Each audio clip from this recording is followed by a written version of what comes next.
நம்ம சேனலை இது வரைக்கும் சப்ஸ்கிரைப் பண்ணாதவங்க ப்ளீஸ் சப்ஸ்கிரைப் பண்ணி சப்போர்ட் பண்ணுங்க ஃப்ரெண்ட்ஸ். கார்த்திகா, நான் என்ன பண்ணிட்டு இருக்க? உங்ககிட்ட ஒரு முக்கியமான விஷயம் பேசணும். வாடா செல்வா, இப்படி வந்து உட்காரு. முக்கியமான விஷயமா? அப்படின்னா செல்வா, என்னன்னு சொல்லு. எனக்கு வர்ற கோபத்துக்கு ஒன்னு அடிக்கணும் போல இருக்கு. வயசுல மூத்தவனா போயிட்டு ஏன்னு பேசாம இருக்கேன். என்னாச்சு செல்வா, ஏன்டா இப்படி பேசுற? ஆமா கார்த்திகனா, நீ ட்ரிங்க்ஸ் சாப்பிட மாட்டியே. ட்ரிங்க்ஸ் சாப்பிடுற பழக்கம் உனக்கு எத்தனை நாளா இருக்கு? ட்ரிங்க்ஸ் சாப்பிடுறது மட்டும் இல்ல, நீ எவ்வளவு பெரிய தப்பு பண்ணிருக்க தெரியுமா? இந்த விஷயம் மட்டும் அம்மாக்கு தெரிஞ்சிச்சுன்னா என்ன பண்ணுவாங்கன்னு என்னால நினைச்சு கூட பார்க்க முடியல. அப்படி என்னடா தப்பு பண்ண? என்னன்னு சொல்லுடா. என்ன தப்பு பண்ணன்னு கூட உனக்கு மறந்துருச்சா? சபாஸ்.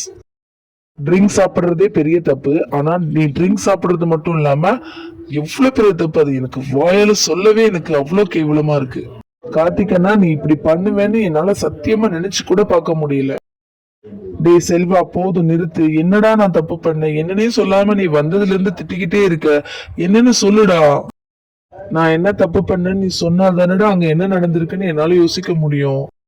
இங்க பாருடா செல்வா, நான் ட்ரிங்க்ஸ் சாப்பிட்டேன்னு நீ சொல்ற. ஆனா எனக்கு ட்ரிங்க்ஸ் சாப்பிட்ட மாதிரி ஞாபகமே இல்ல. என்ன, ட்ரிங்க்ஸ் சாப்பிட்ட மாதிரி ஞாபகமே இல்லையா? சரி கார்த்திகனா, நீ என்ன தப்பு பண்ண நான் சொல்றேன். சொல்லுடா செல்வா, நான் என்ன தப்பு பண்ணேன்? சரி, நானே சொல்றேன், நல்லா கேட்டுக்கோ. இன்னைக்கு உன் பர்த்டே அன்னைக்கு நம்ம ஆபீஸ் ஸ்டாஃப் எல்லாரையும் கூப்பிட்டுருந்தோம், ஞாபகம் இருக்கா? ஆமாண்டா. கார்த்திக் அண்ணா, உன் பர்த்டே அன்னைக்கு அசோக் உனக்கு நல்ல ட்ரிங்க்ஸ் ஊத்தி கொடுத்து பெட்டு கட்டியிருக்கான். காவியா கழுத்துல தாலி கட்டணும்ட்டு நீயும் அவன் பேச்சு கேட்டு காவியா கழுத்துல போய் தாலி கட்டிட்ட. டேய் செல்வா, என்னடா சொல்ற? செல்வா, எனக்கு ரொம்ப பயமா இருக்குடா. நான் இவ்வளவு பெரிய தப்பு பண்ணிருக்கேனா? அம்மாக்கு மட்டும் தெரிஞ்சிச்சுன்னா நான் அவ்வளவுதான். சரி, நான் எதுக்கும் கவலைப்படாத, அம்மா கிட்ட நான் பேசுறேன். செல்வா, சத்தியமா எனக்கு இதெல்லாம் ஞாபகமே இல்ல. பாவம் அந்த பொண்ணு. சரி கார்த்திக், நான் இப்போ ஒண்ணும் பண்ண முடியாது, நீ வருத்தப்படாத. அம்மா கிட்ட நான் பேசிட்டு வரேன். சரிடா, ரொம்ப தேங்க்ஸ்டா. ச்சே, இவ்ளோ பெரிய தப்பு பண்ணிட்டோமே. ஆனா நமக்கு ஒண்ணுமே ஞாபகம் இல்லையே. காவியா, சாரி காவியா. இந்த விஜய் இப்ப கல்யாணம் வேணான்னு சொல்றான். சரி, கார்த்திக்குக்கும் செல்வாக்கும் ஃபர்ஸ்ட் கல்யாணத்தை முடிச்சிருவோம். அப்புறம் விஜய்க்கு நம்ம ஸ்டேட்டஸ்க்கு தகுந்த மாதிரி நல்ல ஒரு பொண்ணை பார்த்துக்கலாம்.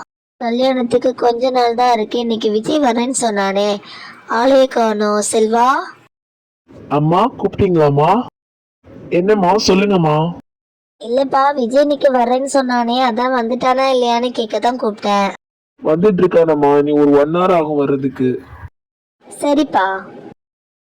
அம்மா, நான் உங்ககிட்ட ஒரு விஷயம் சொல்லணுமா? சரிப்பா செல்வா, என்னன்னு சொல்லு. அம்மா, அது வந்து ஏன் செல்வா, என்னாச்சு? என்ன விஷயம்? ஏன் இப்படி தயங்குற? அம்மா, அது வந்து நம்ம கார்த்திக் அண்ணா. கார்த்திகைக்கு என்ன செல்வா? கார்த்திக் அண்ணா பர்த்டே அன்னைக்கு கார்த்திக் ஃப்ரெண்ட் அசோக் இருக்காளம்மா, அவன் வந்து அண்ணனுக்கு நிறைய ட்ரிங்க்ஸ் வாங்கி கொடுத்து பெட்டு கட்டியிருக்காங்கம்மா. என்ன, கார்த்திக் ட்ரிங்க்ஸ் சாப்பிட்டானா? அது மட்டும் இல்லம்மா, நம்ம ஆபீஸ்ல வேலை பார்க்குற காவியா இருக்காங்கல்ல, அவங்களுக்கு மயக்க மருந்து கலந்து கொடுத்து அந்த அசோக் நம்ம கார்த்திக் அண்ணா கிட்ட காவியா கழுத்துல தாலி கட்டணும்னு சொல்லி பெட்டு கட்டியிருக்காங்க. கார்த்திக் அண்ணாவும் குடி போதையில காவியா கழுத்துல தாலி கட்டிட்டாமா. என்னப்பா சொல்ற செல்வா? கார்த்திக் காவியா கழுத்துல தாலி கட்டினானா? இன்னும் இத நான் ஏத்துக்க மாட்டேன். எவ்வளவு தைரியம் இருந்தா இப்படி ஒரு வேலையை பண்ணிருப்பான். கார்த்திகை உடனே வர சொல்லு செல்வா. அம்மா, நீங்க கோவப்படுறது நியாயம்தான். ஆனா நீங்க அவசரப்படக்கூடாது. சொசைட்டில நம்ம பேரு கெட்டு போயிடும். நான் போய் கார்த்திகை கூட்டு வரேன். கார்த்திகனா, அம்மா உன்னை வர சொன்னாங்க. சரி வா, நீ எதுக்கும் கவலைப்படாத, அம்மா கிட்ட பேசலாம். போலாம்.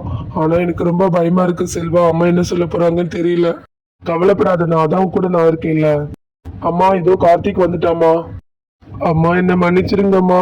நான் எந்த தப்புமே பண்ணல. சத்தியமா இது எப்படி நடந்துச்சுன்னு எனக்கு ஞாபகமே இல்லம்மா. எனக்கே தெரியாது. ஆமாம்மா, கார்த்திக் அண்ணா சொல்றது உண்மைதான். அவனுக்கு எதுவுமே தெரியாது. என்னடா தெரியாது? ஒரு பொண்ணு கழுத்துல தாலி கட்டிட்டு வந்துட்டு சாதாரணமா எனக்கு தெரியாது, எனக்கு ஞாபகம் இல்லைன்னு சொன்னா என்ன அர்த்தம்? இது மட்டும் வெளியே தெரிஞ்சிச்சுன்னா என் ஸ்டேட்டஸ் என்ன ஆகும்?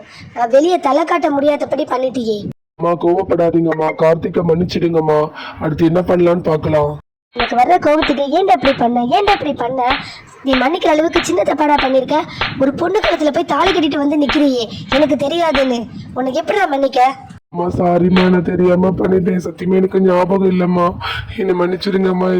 என்னை மன்னிச்சிடுங்கம்மா, ப்ளீஸ்மா. அம்மா ப்ளீஸ்மா, என்னை மன்னிச்சிடுங்கம்மா. நான் வேணும்னே பண்ணலம்மா. இது எப்படி நடந்துச்சுன்னு எனக்கே தெரியாதும்மா. ப்ளீஸ்மா, என்னை நம்புங்கம்மா. என்னை மன்னிச்சிடுங்கம்மா. ப்ளீஸ்மா, ப்ளீஸ்மா, என்னை மன்னிச்சிடுங்கம்மா. ஆமா, கார்த்திக் அண்ணா சொல்றத பார்த்தா உண்மையாதாம்மா இருக்கும். இது யாரோ நம்ம குடும்பத்தை பழி வாங்குறதுக்காண்டி சதி பண்ணிருக்காங்கம்மா. அதனால கார்த்திக் அண்ணா மேல கோவப்படாதீங்கம்மா. அடுத்து என்ன பண்ணலாம்னு பார்க்கலாம். என்ன பண்ண சொல்ற செல்வா? அந்த காவியாவை மருமகளை ஏத்துக்க சொல்றியா? நவர் ஒரு போதும் அந்த காவியாவை என் மருமகளை என்னால நினைச்சு கூட பார்க்க முடியாது. கிட்ட கை நீட்டி சம்பளம் வாங்குற ஒரு வேலைக்காரி என் வீட்டு மருமகளா? கண்டிப்பா காவியாவை என் மருமகளா ஏத்துக்கவே மாட்டேன். அம்மா, காவியாவுக்கு நிறைய பணம் கொடுத்துட்டா இந்த பிரச்சனை சரியாயிருமா? காவியாவை வர சொல்லி பேசுவோமா? அவளுக்கு தேவையான பணத்தை நம்ம கொடுத்துருவோமா? செல்வா, நீ என்னடா சொல்ற? கார்த்திக் அண்ணா, நீ பேசுறது ரொம்ப ரொம்ப தப்பு. இது ஒரு பொண்ணோட லைஃப். அவங்களாம் கிராமத்துல வளர்ந்தவங்கம்மா. கண்டிப்பா பணம் கொடுத்தா வாங்க மாட்டாங்க. அந்த பொண்ணு இப்ப வரைக்கும் கார்த்திக் அண்ணா தாலிய கழட்டவே இல்லம்மா. செல்வா, எல்லாத்தையும் நான் பாத்துக்கிறேன். நீ ஃபர்ஸ்ட் காவியாவை என்னை வந்து பார்க்க சொல்லு. சரிம்மா, நான் போய் வர சொல்றேம்மா. ஆனா எதுவா இருந்தாலும் கொஞ்சம் யோசிச்சு பேசுங்கம்மா. ஏன்னா இது அந்த பொண்ணோட லைஃப் இருக்கு, நம்ம கார்த்திக் அண்ணாவோட லைஃப் இருக்கு. பார்த்து பேசுங்கம்மா. அதெல்லாம் நான் பாத்துக்கிறேன்ப்பா. நீ போய் காவியா வர சொல்லு. காவியாவோட லைஃபை நினைச்சு பயப்படுறேன்னு நினைக்கிறேன். காவியாவோட லைஃபுக்கு நான் பாத்துக்கிறேன். அவளுக்கு ஒரு நல்ல இடத்துல வரன் பார்த்து நம்மளே கல்யாணம் முடிச்சு வைப்போம். சரிம்மா, நாங்க போய் கூட்டிட்டு வரோம். கார்த்திக் அவனுக்கே தெரியாதுங்கிற. அப்ப இது யாரு பண்ணிருப்பா? கண்டிப்பா இது அந்த சக்திவேலோட வேலையா தான் இருக்கும். அம்மா, அம்மா, ராதா உங்ககிட்ட ஏதோ முக்கியமான விஷயம் பேசணுமாமா? ராதா, எதுவா இருந்தாலும் நீ அப்புறமா பேசு. இப்ப காவியா வர சொல்றனே. காவியா எங்க செல்வா? அம்மா, அது விஷயமா தான் ராதா வந்திருக்காமா. ராதாவா? ஏன் காவியா வரமாட்டாளா? காவியா அவ்வளவு பெரிய ஆளாயிட்டாளா? இல்ல மேடம், காவியா வர பயப்படுறா. இதுல பயப்படுறதுக்கு என்ன இருக்கு? ரெண்டு பேர் மேலேயும் தப்பு கிடையாது. இங்க பாரு ராதா, காவியா கிட்ட கிளியரா சொல்லிரு. இது ஒரு கல்யாணமே கிடையாது. ரெண்டு பேருமே சுயநினைவு இல்லாதப்போ நடந்திருக்கு. அதனால இதெல்லாம் கல்யாணமா ஏத்துக்க முடியாது. புரிஞ்சுதா? இந்த விஷயத்துல என் பையன் சம்மந்தப்பட்டிருக்கிறதுனால அந்த பொண்ணோட லைஃபுக்கு நானும் ஒரு பொறுப்பு. அதனால நான் என்ன சொல்றேன்னா, காவியா காலத்துல என் பையன் கட்டின தாலியை அவுத்து கொடுக்க சொல்லிருமா. காவியாவுக்கு ஒரு நல்ல வரன் பார்த்து அவளுக்கு நானே கல்யாணம் பண்ணி வச்சிடுறேன்.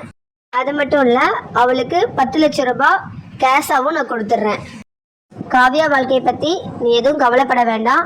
காவியா லைஃபுக்கு என்னென்ன தேவையோ அதை அப்பப்ப நானே செஞ்சிடறேன். இல்ல மேடம், நீங்க இப்படி பேசுவீங்கன்னு நான் கொஞ்சம் கூட எதிர்பார்க்கல. நாங்கெல்லாம் கிராமத்துல வளர்ந்தவங்க தான். ஆனா ஒரு பொண்ணுக்கு ஒரு தடவை தான் கழுத்துல தாலி ஏறணுங்கிற பண்பாட்டோட நாங்க வளர்ந்துருக்கோம் மேடம். நீங்க ஈஸியா சொல்றீங்க. அது தெரிஞ்சு நடந்ததோ தெரியாம நடந்ததோ, காவியா கழுத்துல ஒரு தடவை தாலி ஏறியாச்சு. விரும்பினாலும் விரும்பாட்டிலும் கார்த்திக் சார் தான் அவளோட ஹஸ்பண்ட். ஆமாமா, ராதா சொல்ற மாதிரி காவியாவையே கார்த்திக் அண்ணாக்கு கல்யாணம் பண்ணி வச்சிடலாமா? அப்புறம் ராதா, இந்த விஷயத்துல நம்ம எதுவும் தனியா முடிவெடுக்க முடியாது. வாழ போறவங்க கார்த்திக் அண்ணாவும் காவியாவும் தான். அவங்க மனசுல என்ன இருக்குன்னு தெரிஞ்சுக்கிட்டு அதுக்கப்புறம் நம்ம முடிவெடுக்கணும். யார் என்ன சொன்னாலும் சரி. ஏன் கார்த்திகே காவியாவை ஏத்துக்கிட்டா கூட நான் காவியாவை மருமகளா ஏத்துக்க மாட்டேன். என்னோட ஸ்டேட்டஸுக்கும் என்னோட தகுதிக்கும் நான் கார்த்திக்கு பெரிய இடத்துல பொண்ணு பார்த்து வச்சிருக்கேன். புரிஞ்சதா? இங்க பாருங்க மேடம், செல்வா சார் சொன்ன மாதிரி கார்த்திக் சார் கிட்டையும் காவியா கிட்டையும் சம்மதம் கேட்கலாம். அவங்க ஓகே சொல்லிட்டாங்கன்னா கண்டிப்பா இந்த கல்யாணத்தை நானே நடத்தி வைப்பேன். ஏய் ராதா, என்ன மீறி நீ இந்த கல்யாணத்தை நடத்திடுவியா? இங்க பார், என்னோட இன்னொரு முகத்தை நீ பார்க்கல, காமிக்க வச்சிராத. தாங்க மாட்டேன். என்னடி ரொம்ப ஓவரா போய்கிட்டு இருக்க? கார்த்திக் செல்வாவோட கல்யாணம் முடியட்டும், உன்னை பாத்துக்கிறேன்.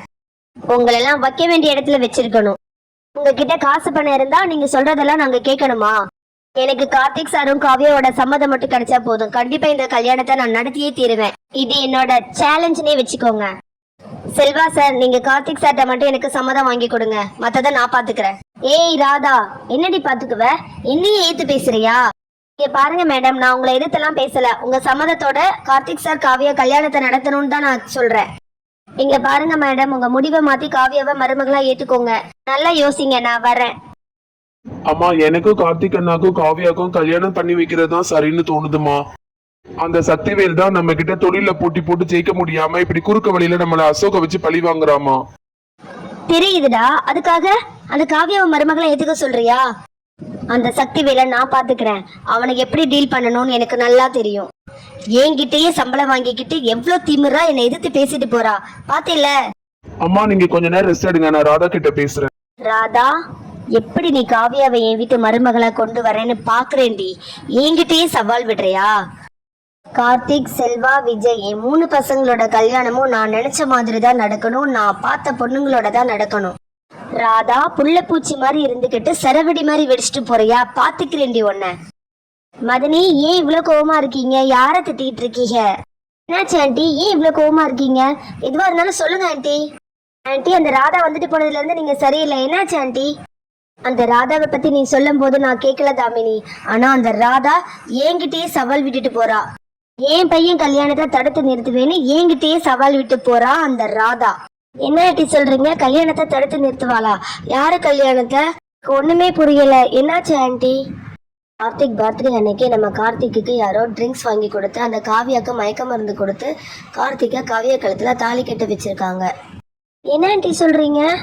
சேச்சோ, நான் தான் அந்த சக்திவேலுக்கு ஹெல்ப் பண்ணேன்னு தெரிஞ்சா என் பொண்ணு தாமினி என்னை கொன்னே போட்டுருவா. மாதிரி நீங்க கவலைப்படாதீங்க, நாங்க இருக்க உங்க கூட. பா நிலாம்பரி, என் பசங்க கல்யாணம் நடக்கும் போது அந்த ராதா இங்க இருக்க கூடாது. என்ன பண்ணுவியோ பண்ணு. எதுக்கும் கவலைப்படாதீங்க ஆண்டி, நாங்க பாத்துக்கிறோம். ஆமா மதினி, நீங்க எதுக்கும் கவலைப்படாதீங்க. அந்த ராதா கண்டிப்பா கல்யாணத்துல இருக்க மாட்டா. இப்பவே என் வேலையை ஆரம்பிக்கிறேன். சரி நீலாம்பரி, நான் சொல்றதை மட்டும் கரெக்டா செய். நான் கொஞ்ச நேரம் ரெஸ்ட் எடுக்கணும். அம்மா வாமா, ஆன்ட்டி ரெஸ்ட் எடுக்கட்டும். இந்த வரேன் தாமினி.